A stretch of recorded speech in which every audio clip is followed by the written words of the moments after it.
آپ دنیا کے کسی بھی خطے کے اندر جب ایک سنت کو زندہ کرتے ہیں تو اس کا اثر اللہ پاک پوری دنیا میں ڈالتے ہیں، اس کے اثرات پوری دنیا میں پھیلتے ہیں۔ اب کرناٹک کے اندر جو واقعہ پیش آیا ہے، اس خاتون کے اس چھوٹے سے عمل سے پوری دنیا میں پردے کا ایک تعارف پہنچا ہے۔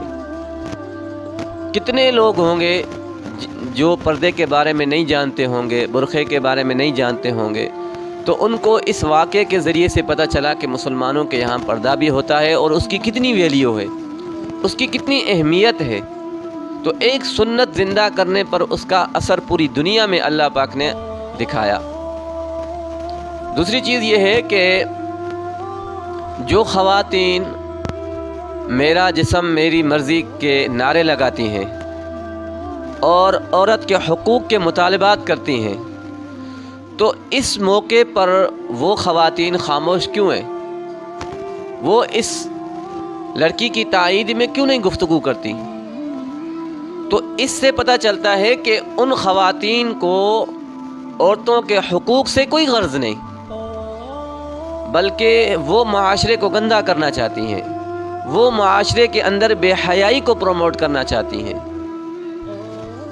اور ہندوستان کے اندر جب ایک عورت کو کپڑے اتارنے کی آزادی ہے تو پھر کپڑے پہننے کی آزادی کیوں نہیں؟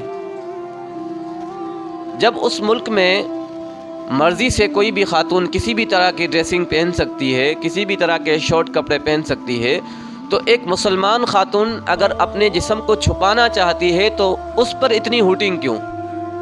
اس کو اتنی تنقید کا نشانہ کیوں بنایا جاتا ہے؟ اس پر اتنی سختی اور پابندی کیوں لگائی جاتی ہے؟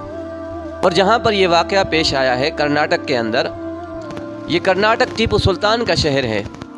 ٹیپو سلطان جس کا ایک بڑا مشہور جملہ ہے کہ شیر کی ایک دن کی زندگی گیدڑ کی 100 سالہ زندگی سے بہتر ہے، تو مسکان جیسی خاتون کی ایک دن کی زندگی میرا جسم میری مرضی کی خواتین کی 100 سالہ زندگیوں سے بہتر ہے۔